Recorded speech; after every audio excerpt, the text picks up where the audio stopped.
Mga kapatid, ang tindi ng title nito, oh. Huwag kang sisigaw-sigaw sa Davao, Pulong Duterte to Busita. Ah, alam nyo si Busita, pinanonood ko yung mga vlog niya noon. Maganda naman kasi nga natutulungan niya yung mga riders natin na kapag naabuso, nandiyan po siya to the rescue. Parang tulpo din, di ba? Yung tulpo noon, nung wala pa sa politika, alam naman ho natin na talagang tumutulong. Nung nasa politika na, biglang naging kuwak, kuwak, wow, wow, wow, wow, wow. Ito naman si si Busita, sana naman po wag magbida-bida kung sakasakali lang naman gusto ko rin naman tong taong ito. Kaso nung mga nakaraan nagkaka-issue din siya, 'di ba? No? Hindi mo alam kung saan siya sala sa lamig, sala sa init. Okay?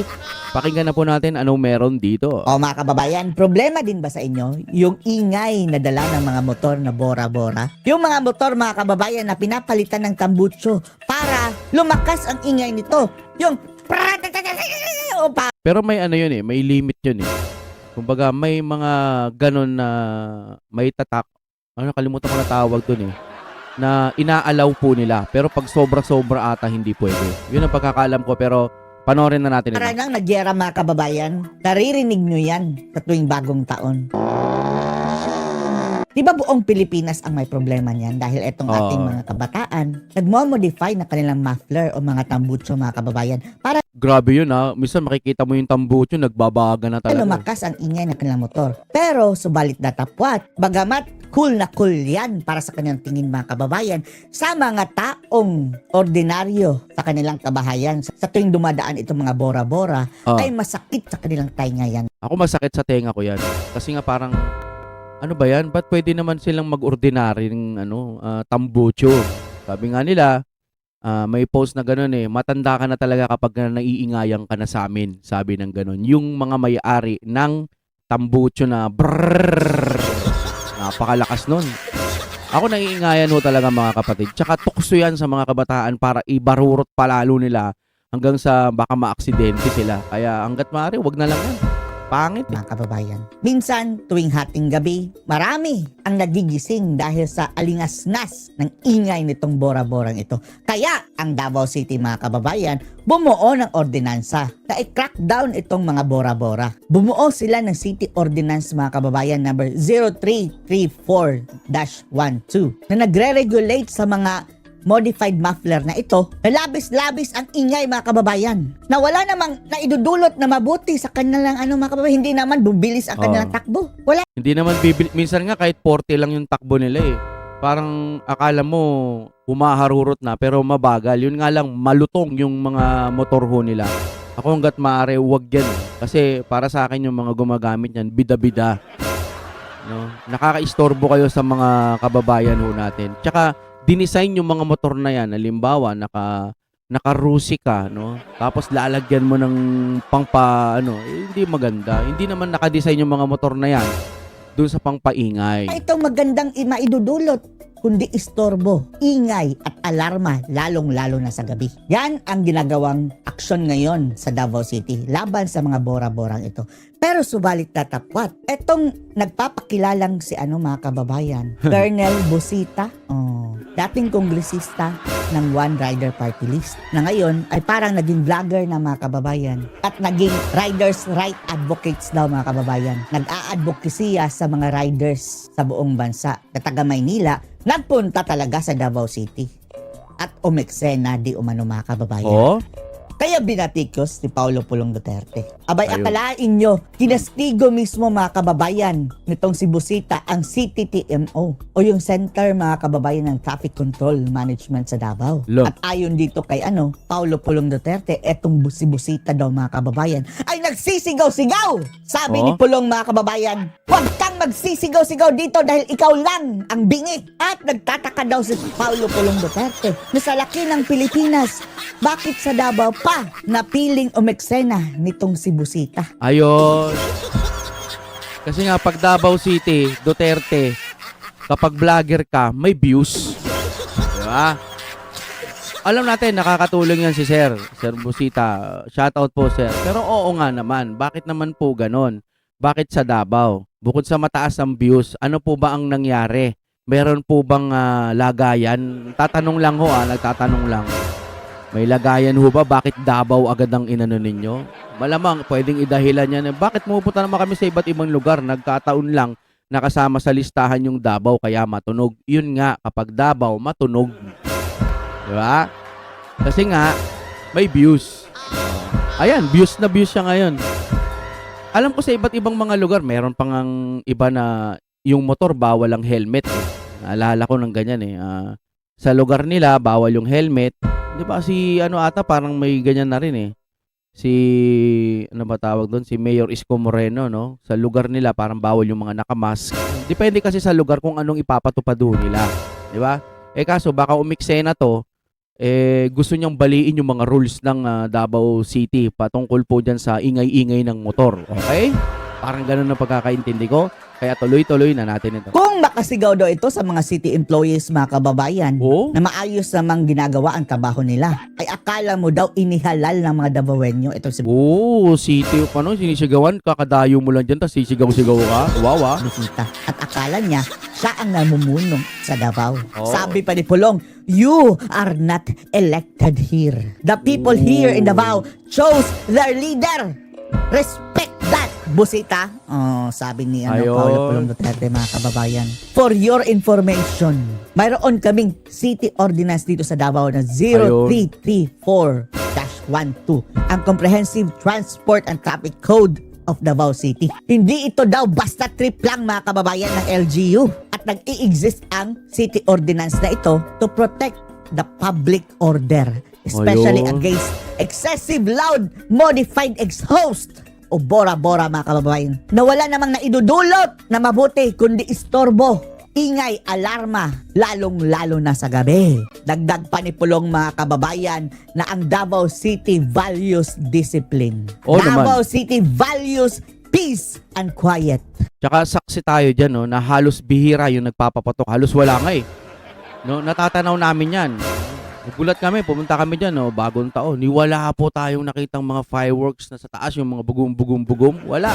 Disiplinado po yung mga yan. Tapos pupunta ka pa dyan. Para saan? Magdisiplina? Disiplinado nga. Masisira si Busita rito sa Davao City. Imbis na maayos yung tingin sa kanya eh.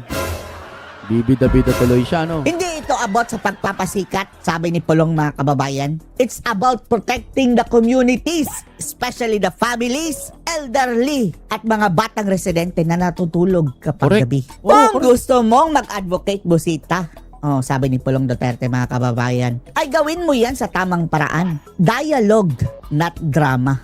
Policy Tama. discussion, not public spectacle. Oo nga, no. Halimbawa, kausapin mo sila Pulong, o mag-dialogan kayo, magdebatehan kayo, or ano bang pwedeng gawin. Kaysa yung pupunta ka doon, magsisiga-sigaan ka. Ay, nawala tayo dyan. Ang hirap kasi pagka sumisikat tayo sa pagbablog or sa programa, maraming sumusuporta, akala mo lahat na ng ginagawa mo tama. Minsan talaga, before you click, think before you click, ano? Ang nangyari kasi, mga kababayan, talagang dire-diretso si Busita, mga kababayan, pumunta sa mga city TNO, yung mga empleyado, mga kababayan, sa halip na pumunta muna sa City Hall, kausapin si mga kababayan, si Baste, na siya ang mayor doon, mga kababayan, ng LGU. Wala, diretso. Tapos nag-vlog, mga kababayan, naging vlogger na pala ito si Busita, no? Di, vlogger Nag-vlog, talaga yan. video-video, tapos sabi ni Pulong, sigaw-sigaw. At kung sa tingin mo, Busita, sabi ni Pulong, mga kababayan, na harmless itong bora-bora, pwede naman siguro nating subukan. Dalhin daw natin ito sa tapat ng kanyang bahay. Oo, ilagay niya, harmless pala yan eh. Di ilagay doon sa tapat ng bahay niya habang natutulog siya, tapos barurutin mo ng barurutin, no? Pigain mo ng pinigkain ng throttle ba tawag nun? Ganunin mo ng ganunin doon sa harap ng bahay nila. Ewan ko lang. Magigising siya, ay ano yun? Hindi naman harmless yun eh. Sige, tulog ulit ako. Tignan natin, ano? Talaga tong mga to, grabe naman, oh. Sir naman, alam mo ho natin, pero hanggat maaari, respeto sa mga lugar kung ipinagbabawal ho nila. Ganun lang naman, walang problema. At sabay-sabay paanda rin sa oras ng gabi. Tingnan daw natin, mga kababayan, kung hindi ito mabwisit si Busita. Napaaandaran siya ng bora-bora habang natutulog siya. Principle is easy to defend when it's not your neighborhood that is affected. Oh, palibasa mga kababayan, ito siguro si Busita, nakatira ito sa sa mga gated communities, exclusive communities na hindi makakadaan itong mga bora-borang ito. Pero karamihan sa mga tao mga kababayan, nakatira sa ordinaryong mga neighborhood na sinasalot ng mga bora-borang ito tuwing gabi. Sa mga Dabawenyong motorista, sumunod kayo sa batas, sabi ni Pulong. Kung mayroon lang daw sila mga kababayan, kailangang amyendahan sa ordinansa, idaan ito sa proseso, hindi sa drama mga kababayan. Ayun, na tama, kagaya tama, ng ginagawa daw nitong si Busita. Ewan na natin mga kababayan, ano ba talagang, nagwala ba si Busita sa Davao? Hindi kasi views yun eh. Mataas kasi ang views pag Davao yung pinuntahan mo. No? Eh, dapat nga, tama nga naman. Kung gusto mo ng maayos, makipag-usap ka sa karapat dapat at may tamang proseso kayo. Hindi yung iba-vlog mo na doon ka magbibida-bida na mas tama na patuparin yung ingay na yun. Alam naman natin lahat na yung maingay na yan eh, talagang maingay. Ano ba naman yan, sir? Oo nga no, bakit diretso siyang mga kababayan, parang magdrama-drama na pinuntahan ang mga empleyado, nagsisigaw-sigaw. Wow. Kung unang-una, harapin mo muna si Baste dahil that is an ordinance mga kababayan eh. Kung mayroon dapat i-fix, dapat i-point out niya doon. Dapat hindi ito ganito, ganon. Hindi yung parang pinapagalitan mo na agad yung nagpapa-implement mga kababayan ng ordinansa which is the CTTMO. Dagdag pa ni Pulong mga kababayan, the local government is open for consultation. That's how Tama. governance work. Oo. Not through shouting matches. Okay naman pala open for consultation, di ba? Okay naman pala eh, bakit kailangan po magagaganyan doon? Isipin tuloy ng mga tao, ano ba naman to? Parang walang pinag-aralan. Busita pa naman, no? Talagang idol. Pero ba't ganun? Anong pinagagawa doon? Bibida-bida. Siyempre, gusto siya ng mga followers. Oo naman. Pero wag naman ganyan. Respetuhan sa... Hindi daw sa pamamagitan ng magsisigawan mga kababayan, but through legislation and public dialogue. Dagdag pa ni Pulong, correct. criticism is welcome, but arrogance is not. Wag kang narinig mo, okay naman pala. Pwede ka naman palang pumunta doon. Mag-criticize ka, makipag-debate ka, makipag-dialogo ka, tapos alamin mo kung anong pwedeng gawin. Kaysa yung bibida-bida, pangit yun. Pangit yun, di ba? Maging open po tayo. Minsan, kapag may nagsisitaw ko sa kanila, dapat parang, ay oo nga, mali yung ginawa ko. Hindi, minsan sarado na utak nila eh. Kasi nga, inisip na, hindi, marami akong followers. Tama ako. Parang ganun, kang arrogante, lalong-lalo na pumunta ka lang dito para manggulo. Davao will always choose order over noise. Ayog, sagit-sagit! Sabi niya mga kababayan, huwag kang sisigaw-sigaw dito dahil ikaw lang ang bingi, Mr. Busita. Okay, hanggang dito na lamang tayo, no? Maraming salamat sa inyong panonood at sa ating guest for today, Pinoy Views and Opinion. Grabe ho yung mga banat ito, talagang dumadagumdum din, no? Yun lang po sa atin kay Busita. Narinig ko to dati nung ako'y bata-bata pa, no? Okay naman siya, maganda yun. Pero sir, alam naman ho natin talagang masakit ho sa tenga yan. Bakit yan pa ang kailangan yung ipagtanggol? Ang daming pwedeng dapat ipagtanggol. Pero bakit yung bora-bora pa ata parang gusto nyong ipagtanggol? Nakakabobo naman yung ganun. Mga kapatid, maraming salamat sa inyong panonood and break it down.